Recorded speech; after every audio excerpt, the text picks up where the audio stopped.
everyone, Kelly here, and I have for you today a book haul. I have quite a few books, and the reason for that is a couple different things. I went to a library sale. I also, there was like a deal online, like a buy two get one free kind of deal. I also just had a couple months of fun money that I wanted to spend and spent it on books.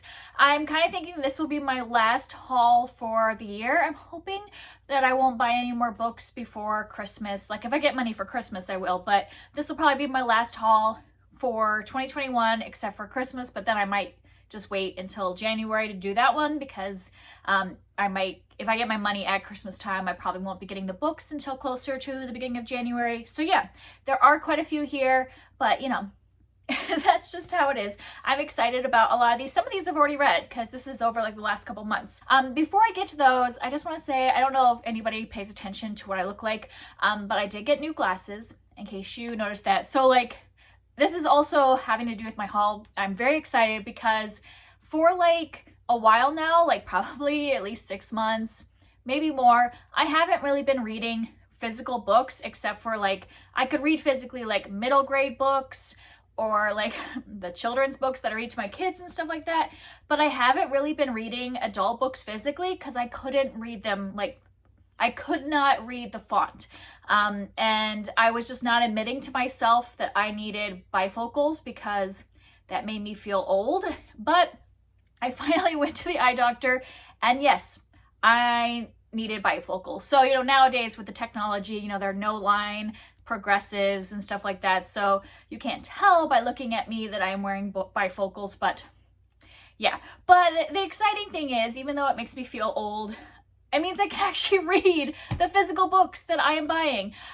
You know, obviously, like if I am wanting to read a book that I own and I can't see the font, I don't like buy the ebook or the audiobook. I just get it from the library, but I still like miss holding my books in my hand and just being able to read them.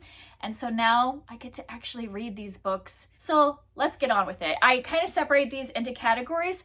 So my first category is creepy middle grade because it is the season and it's a genre that I really enjoy, is kind of like middle grade books with a little spookiness. And so I got Strange Star by Emma Carroll, and I just love the covers on her books. I've never read any of her books, but every time I've heard somebody review them or if I read the synopsis, they sound really fun. This one I think is kind of more of a ghost story. Yeah, it's a historical fiction, which I found that I really like middle grade historical fiction that has a creepy factor. Like those combinations are great. So I'm super excited about this. This is a ghost story that takes place in 1816, and that's all I know other than it's a gorgeous cover. And then I have Where the Woods End by Charlotte Salter. I got this one at a thrift store for pretty cheap. So this is about a girl who lives in an endless forest crawling with dangerous beasts. And that's about all I know. I just saw this on a recommendation of Creepy Middle Grade, and it sounded interesting with the forest and creatures and things like that. And then I have The Gravedigger's Son by Patrick Moody. I think this is also a historical fiction that takes place in a graveyard. So seems like it'd be a nice little creepy book, but then also looks like it might be a little whimsical at least by the way the drawing is. I mean, that might not match the contents, but yeah, I got this one also at a thrift store for only a few dollars. So I'll give those a try. So those are all the creepy middle grade I bought. Next, I have a stack of books that are from authors that I've already read before and loved, and so I wanted to get more of their work. So first up, I have Castle Hangnail by Ursula Vernon. This would also go with the creepy middle grade, but Ursula Vernon writes with like a lot of humor, so it would be kind of more of a whimsical, spooky kind of book. I have read only, like, Ursula Vernon is the same person as T. Kingfisher, who I'm going to mention in a moment, and she's really funny. She writes under her name Ursula Vernon when she's writing for kids, but I've read her comics that she writes under her real name, and I just really love the humor, so I thought I would try one of her novels that she wrote. So I also bought one of her books under her pen name T. Kingfisher. This is called Sword Heart, and this one is in the same world as The Clockwork Boys, which I don't think I have it on my shelf right now because I'm reading the second book in that series. So this is kind of like, she has a couple series that takes place in the same world, but they're like different little series. So I am reading The Clockwork Boys, which is just a duology. And I think this one is going to be also a duology, but I don't think the second book is out yet. And it just says Return to the World of Clockwork Boys. And then she has another series that has 3 books in it that also takes place in the same world. I don't know anything about what this is about, but I just want to eventually own all her books and read them all. And she's a self-published author, so I would recommend her if you like your fantasy with a lot of humor. I would check her out. She also has her books on ebook for, you know, just a few dollars if you wanted to try one. And then I have a book by Octavia E. Butler. I have Parable of the Sower, which I think is just a duology. And I've heard really good things about this duology. I've loved 2 of the books that I have read by this author, and so I'm really excited to try more of her books. And yeah, I think this one is like a dystopian that's taking place, it's taking place in the early 2020s. So, you know, she probably wrote this back in like what, the 1980s, maybe 1990s. Yeah, so the early 90s, but it's taking place now. So that'll be interesting to read something that's taking place in our current time, but like from somebody that wrote it 30 years earlier. And then I have 2 Courtney Milan books. I have really enjoyed her as a historical romance author. This one is continuing a series. This is The Heiress Effect, which is book 2 in the Brothers Sinister series. And I had read the first one as part of a like 5-star prediction. Really liked it, gave it 4 stars. The novellas that I have read in this series, I've given 5 stars. I've read 2 of them, so just wanted to continue the series. These are like you know, companion kind of novels. Like each of them follows a different romance, but then you have to read them in order because it will spoil the other couples in there. And then this one is called a novella collection, which that's exactly what it is. It contains 4 of her novellas. It has both novellas that are in this series. So it has The Governess Affair and A Kiss from Midwinter, which I've read both of those already. And then it also has 2 standalone ones, one called What Happened at Midnight, and then The Lady Always Wins. But I believe all of them are historical romances, and I've loved all of her novellas I've read, so I'm excited to read those other 2. And then I picked up The Importance of Being Earnest and 4 Other Plays by Oscar Wilde. I've already read 3 of the 5 plays that are in here, so I'm just working my way through them. And this was kind of a little different than the other ones.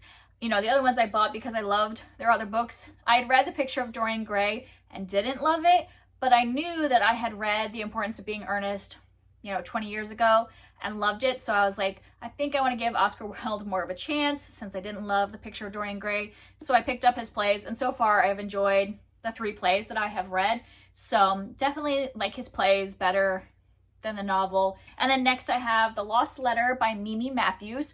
I had read a holiday novella by her last year, Holiday by Gaslight, I believe it's called, and I loved it. It was 5 stars, one of my favorite Christmas books. So I wanted to pick up one of her full-length novels. She writes historical romance that is more on the, like, not as sexy, it doesn't have any sex scenes, so it's just like maybe kissing or tension and things like that, but there are no sex scenes. So if you want something like that, that isn't necessarily a full-on like historical romance with a lot of sex scenes like these are, then I would suggest Mimi Matthews.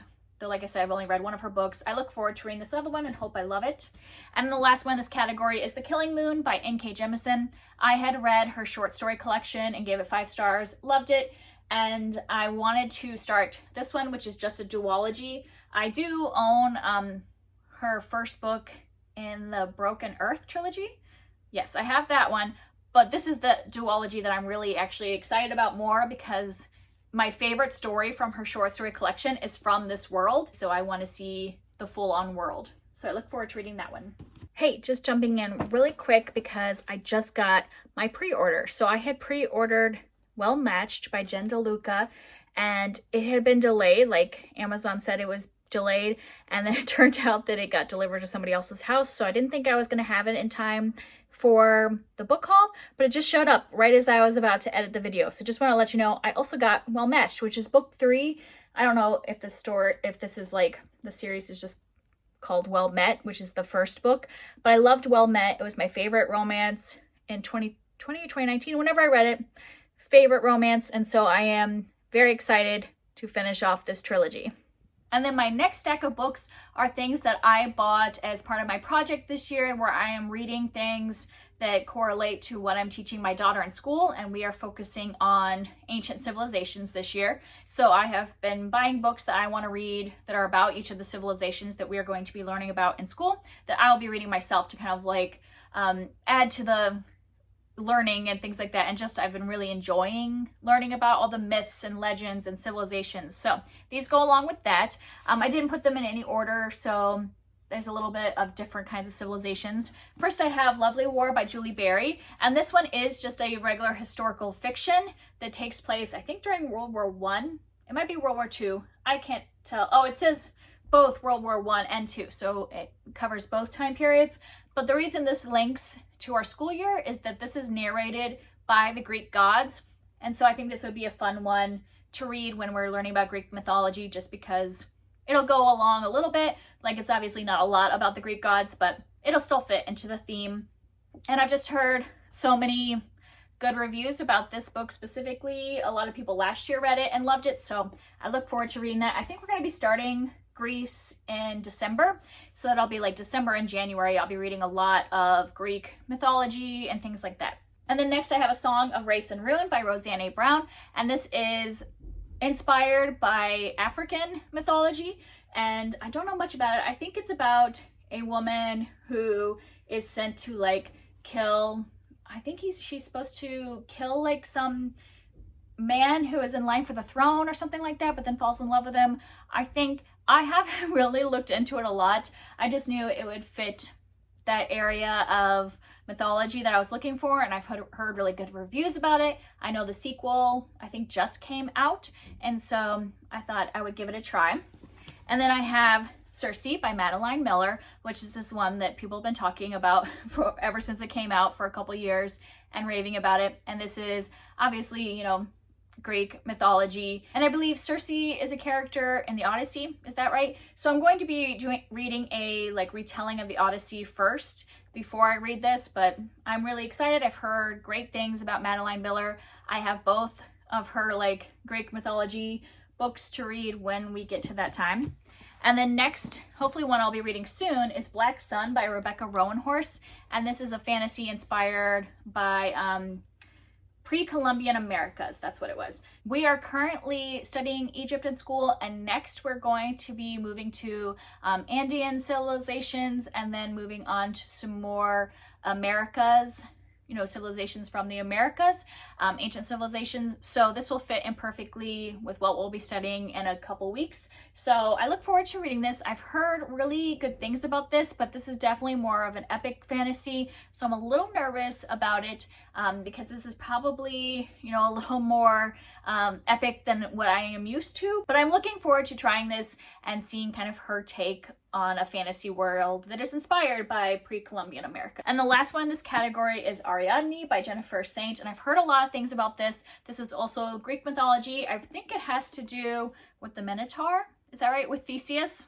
Yeah, Theseus and the Minotaur, and it is narrated from the woman's point of view. And I think it's always fun when they do Greek myth retellings where we hear more for the women, since they weren't necessarily given a lot of voice in the originals. So I'm looking forward to this one. I don't know much about it other than that, but I've heard good reviews about it. So I have so many that are Greek mythology related, but we are studying Greek civilizations for the longest of any of the civilizations we are learning about, and it'll cover Christmas break. So I'll have 2 whole months to read Greek mythology. So it'll just be a lot of it in that 2 months. All right, so this next category is the biggest one, and this is what I call inspired by Booktube. So all of these are books that I've heard about from other people, you know, on their channels, reviews and things like that. And so they have inspired me to pick up these books. So the first one is House of Salt and Sorrows by Aaron A. Craig. And whenever I hear people talk about this, it always gets kind of like a gothic feel, but it's also like a dark retelling of the 12 Dancing Princesses. And I like fairy tale retellings. I both like ones that are kind of sweet princess tales, but I also like dark retellings that mimic a little more closely what like the original like Grimm fairy tales and things like that were like, where they're a little more dangerous and stuff like that. So I look forward to trying that out. I really wanted to read this October since it has kind of that gothic feel.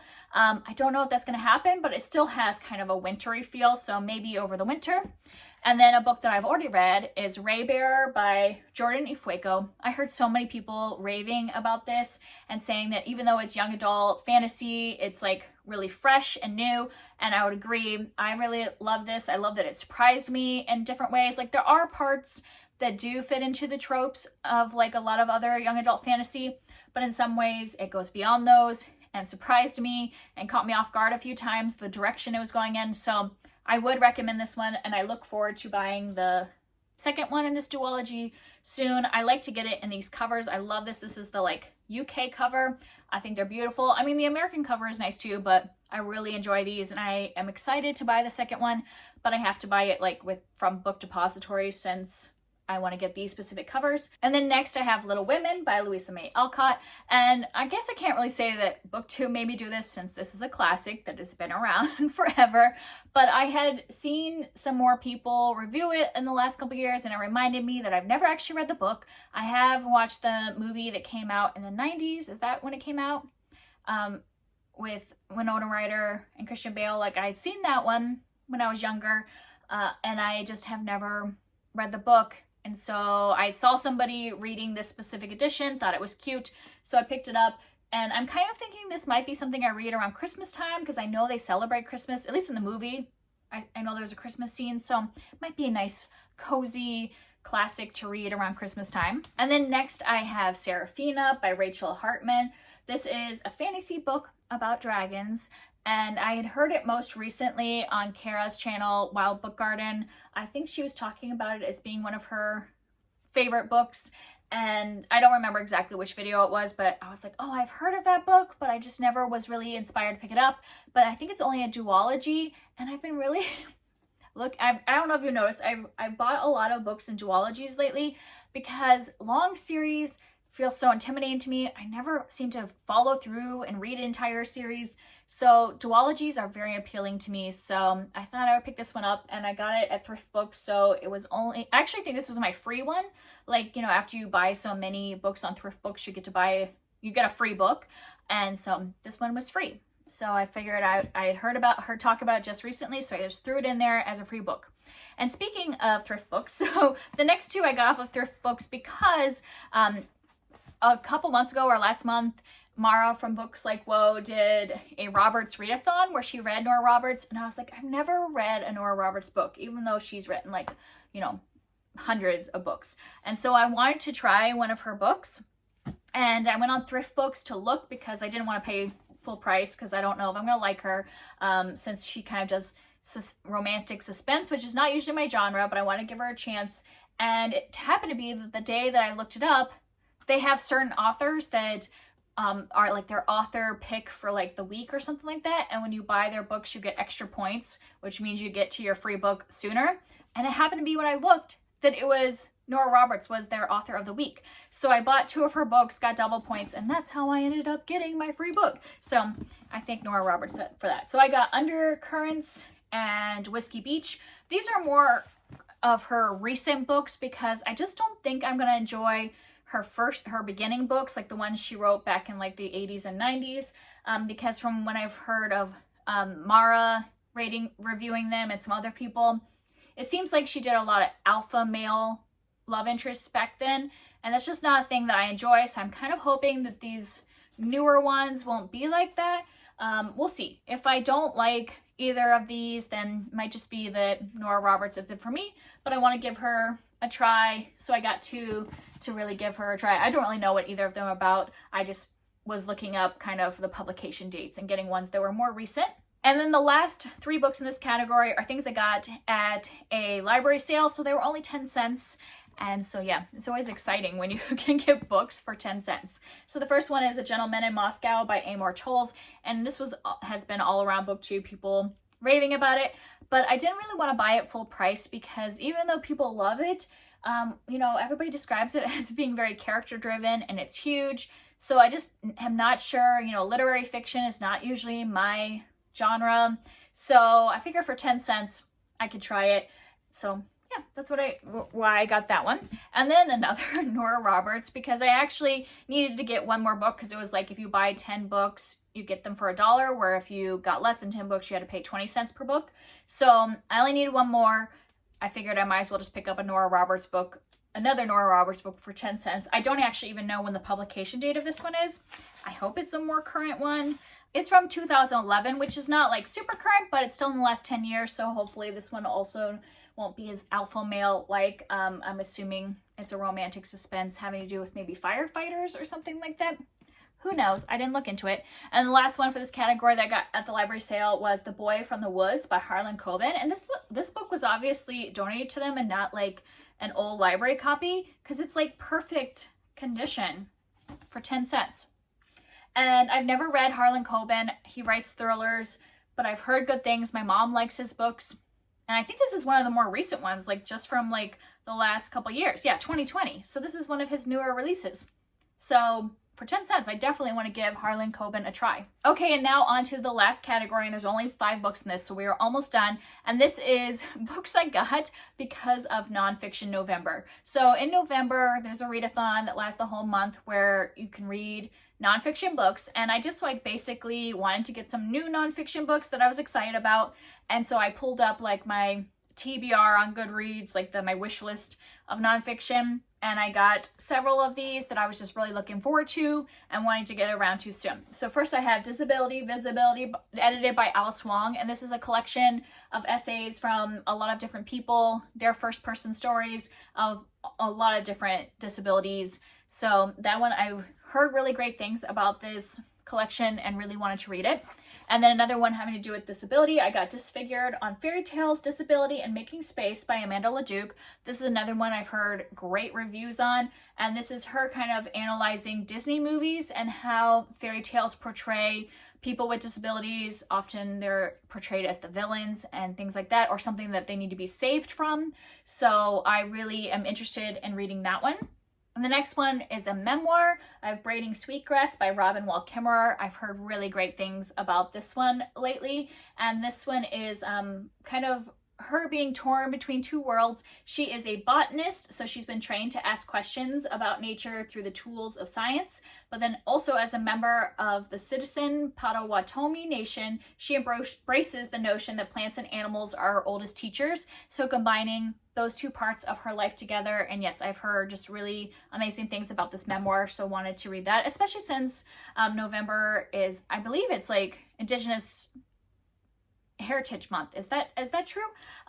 If not, we are definitely studying Indigenous nations in homeschool, so it'll go along with what I'm teaching my daughter. So we'll go with that. The next one is How the Word is Passed by Clint Smith, and the subtitle is A Reckoning with the History of Slavery Across America. And I picked this up because I'd heard the author being interviewed on NPR, and just basically after his interview, I went out and put this on my wish list immediately because it just sounded really good. I'm not sure exactly what it's about, but what he was talking about during his interview specifically was Thomas Jefferson and how he is like kind of recognized as this great president, but he wouldn't have been able to accomplish all the things that he did if he didn't have a bunch of slaves taking care of his plantation and everything in his life. So this just sounds like a really amazing book. It's not too long, so I definitely want to read this one in November. And the last one is 400 Souls, edited by Ibram X. Kendi. And this has been going around Booktube for a while, and it just sounded really good. And this is like a ton of different